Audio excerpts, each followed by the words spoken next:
brought to you by Nova शुद्ध घी। जब जब खाए दिल खुश हो जाए, सदियों का नोवा शुद्ध देसी घी, सपना स्वस्थ भारत का। आई लव घी। थलापति विजय तमिल फिल्मों के बड़े एक्टर हैं। अपनी फैन फॉलोइंग के दम पर राजनीति में आने और तमिलनाडु चुनाव लड़ने का ऐलान किया है। विजय की चुनावी तैयारियां जोर शोर से चलती रही। हालांकि करूर हादसे के बाद वो धीमे पड़े, लेकिन चुनाव जीतने पर पूरा जोर लगा दिया। इस बीच उन्होंने बड़ा काम किया। देश के एसआईआर के दौरान बीएलओ की ढेर सारी मौतों को लेकर मदद के लिए कूद पड़े। बाकी नेता चुनाव आयोग से कुछ और लड़ाई लड़ रहे हैं। पहली बार विजय ने देश भर के बीएलओ पर एसआईआर के चलते बढ़ रहे वर्कलोड प्रेशर के खिलाफ सुप्रीम कोर्ट का ध्यान दिलाया। अकेले तमिलनाडु में चुनाव आयोग ने बीएलओ की टारगेट दिया कि 30 दिन में 6 करोड़ 36 लाख वोटर्स का वेरिफिकेशन करना है। देश के चुनाव के लिए वोटर लिस्ट को लेकर अलग विवाद है। स्पेशल इंटेंसिव रिवीजन एसआईआर क्यों कराया जा रहा है, ये अलग विवाद है। और कई राज्यों में एसआईआर में शामिल बूथ लेवल ऑफिसर्स के जान देने को लेकर अलग महाभारत छिड़ी है। वोटर लिस्ट में धांधली पर सवाल उठाते हुए राहुल गांधी संसद के अंदर और बाहर राजनीतिक लड़ाई लड़ रहे हैं। एसआईआर की संवैधानिकता को लेकर कई पक्षों ने केस दर्ज किया है। काम के प्रेशर में बीएलओ की मौत को लेकर टीवी के नेता थलापति विजय अकेले हैं जो सुप्रीम कोर्ट में बीएलओ के हक के लिए लड़ाई लड़ रहे हैं। विजय की पार्टी की याचिका चीफ जस्टिस सूर्यकांत ने खुद सुनी। टीवीके ने सुप्रीम कोर्ट से शिकायत की है कि अब तक देश भर में एसआईआर के दौरान काम के प्रेशर और सजा की दहशत में 34 बीएलओ जान दे चुके हैं।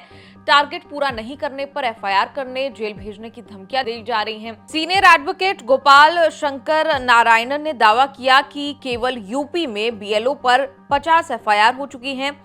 24 से 48 घंटे की डेडलाइन में काम खत्म करने के नोटिस भेजे जा रहे हैं। ईसीआई बीएलओस को सेक्शन 32 के नोटिस भेज रही है। चीफ जस्टिस सूर्यकांत और जस्टिस जॉय माल्या बागची की बेंच ने टीवी के चुनाव आयोग के पक्ष सुने। बिहार, तमिलनाडु, बंगाल के केसेस भी सुने जाएंगे। शुरुआती सुनवाई में चीफ जस्टिस ने ये तो मान लिया कि बीएलओ के साथ ठीक नहीं हो रहा है। बीएलओ की मौत पर चिंता जताते हुए सुप्रीम कोर्ट ने कहा कि बीएलओ संवैधानिक काम कर रहे हैं, लेकिन उनका वर्कलोड कम होना चाहिए। अगर आज 10,000 काम कर रहे हैं तो क्या 30,000 काम नहीं कर सकते? सुप्रीम कोर्ट ने राज्य सरकारों पर जिम्मेदारी डाली कि वो अतिरिक्त कर्मचारी उपलब्ध कराएंगे ताकि मौजूदा कर्मचारियों पर वर्कलोड कम हो सके। अगर किसी कर्मचारी ने ड्यूटी से छूट मांगी तो केस टू केस विचार होना चाहिए। अगर कोई बीमार या असमर्थ है तो राज्य सरकारें वैकल्पिक कर्मचारी तैनात कर सकती है। गोपाल शंकर नारायणन ने कहा कि बीएलओ जिम्मेदारी लौटाने या काम से अलग होने नहीं दिया जा रहा। सुप्रीम कोर्ट ने ये तो क्लियर कर दिया कि बीएलओ को दिया गया काम करना पड़ेगा। बीएलओ को एसआईआर कार्यों से पूरी तरह मुक्त नहीं किया जा सकता, लेकिन वर्कलोड रीजन है तो राहत दी जा सकती है।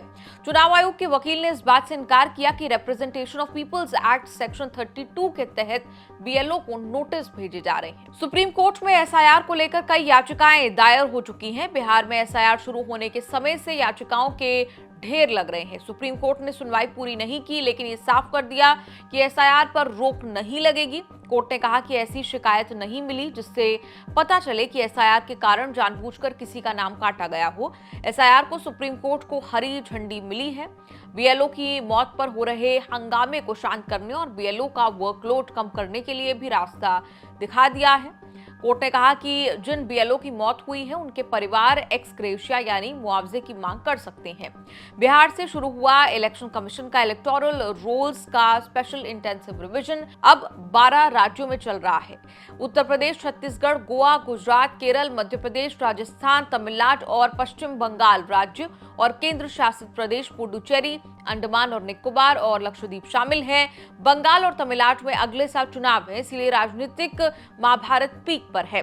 डीएमके ने एसआईआर पर रोक लगाने की मांग की है, जबकि एआईडीएमके ने एसआईआर जारी रखने के लिए याचिका लगाई है।